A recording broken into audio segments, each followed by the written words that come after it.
जय श्री राम। यहाँ तक की रामायण कथा मैं कह चुकी हूँ। आगे की कथा इस प्रकार है।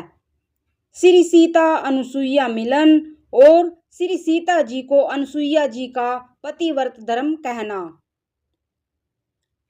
फिर परम शीलवती और विनम्र श्री सीता जी अनुसुईया जी के चरण पकड़कर उनसे मिली। ऋषि पत्नी के मन में बड़ा सुख हुआ। उन्होंने आशीष देकर सीता जी को पास बैठा लिया और उन्हें ऐसे दिव्य वस्त्र और आभूषण पहनाए जो नित्य नए निर्मल और सुहाने बने रहते हैं। फिर ऋषि पत्नी उनके बहाने मधुर और कोमल वाणी से स्त्रियों के कुछ धर्म बखान कर कहने लगी। हे राजकुमारी सुनिए, माता पिता भाई सभी हित करने वाले हैं, परंतु ये सब एक सीमा तक ही सुख देने वाले हैं। परंतु हे जानकी, पति तो असीम देने वाला है। वह अदम है जो ऐसे पति की सेवा नहीं करती। धैर्य, धर्म, मित्र और स्त्री, इन चारों की विपत्ति के समय ही परीक्षा होती है। वृद्ध, रोगी, मूर्ख, निर्धन, अंधा, बहरा, क्रोधी और अत्यंत ही दीन, ऐसे भी पति का अपमान करने से स्त्री यमपुर में भांति भांति के दुख पाती है।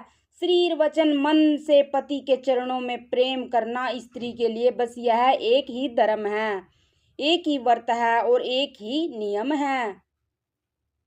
जगत में 4 प्रकार की पतिव्रताएं हैं। वेद, पुराण, संत सब ऐसा कहते हैं कि उत्तम श्रेणी की पतिव्रता के मन में ऐसा भाव बसा रहता है कि जगत में दूसरा पुरुष स्वप्न में भी नहीं है।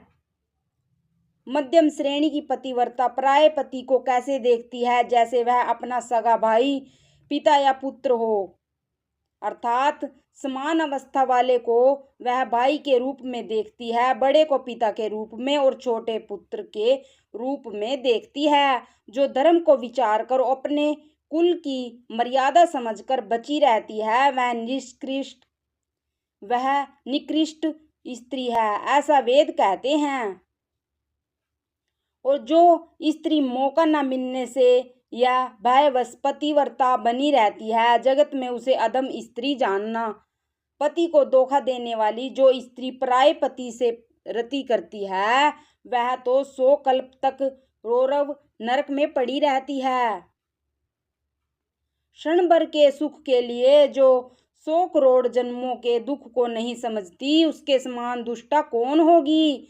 जो स्त्री छल छोड़कर पतिव्रता धर्म को ग्रहण करती है, वह बिना ही परिश्रम परम गति को प्राप्त करती है। किंतु जो पति के प्रतिकूल चलती है, वह जहां भी जाकर जन्म लेती है, वहीं जवानी पाकर विधवा हो जाती है। स्त्री जन्म से ही अपवित्र है, किंतु पति की सेवा करके वह अनायास ही शुभ गति प्राप्त कर लेती है। आज भी तुलसीदास जी भगवान को प्रिय हैं और चारों वेद उनका यश गाते हैं। हे सीता सुनो, तुम्हारा तो नाम ही ले लेकर स्त्रियां पतिव्रत धर्म का पालन करेंगी। तुम्हें तो श्री राम जी प्राणों के समान प्रिय हैं। यह कथा तो मैंने संसार के हित के लिए कही है। जानकी जी ने सुनकर परम सुख पाया और आदर पूर्वक उनके चरणों में सिर नवाया। तब कृपा की खान श्री राम जी ने मुनि से कहा, आज्ञा हो तो अब दूसरे वन में जाऊं। मुझ पर निरंतर कृपा करते रहिएगा और अपना सेवक जानकर स्नेह न छोड़िएगा। धर्म धुरंधर प्रभु श्री राम जी के वचन सुनकर ज्ञानी मुनि प्रेम पूर्वक बोले, ब्रह्मा, शिव और सनकादि सभी परमार्थवादी जिनकी कृपा चाहते हैं, हे राम जी, आप वही निष्काम पुरुषों के भी प्रिय और दोनों के बंधु भगवान हैं, जो इस प्रकार कोमल वचन बोल रहे हैं। अब मैंने लक्ष्मी जी की चतुराई समझी, जिन्होंने सब देवताओं को छोड़कर आप ही को भजा। जिसके समान अत्यंत बड़ा और कोई नहीं है, उसका शील भला ऐसे क्यों नहीं होगा।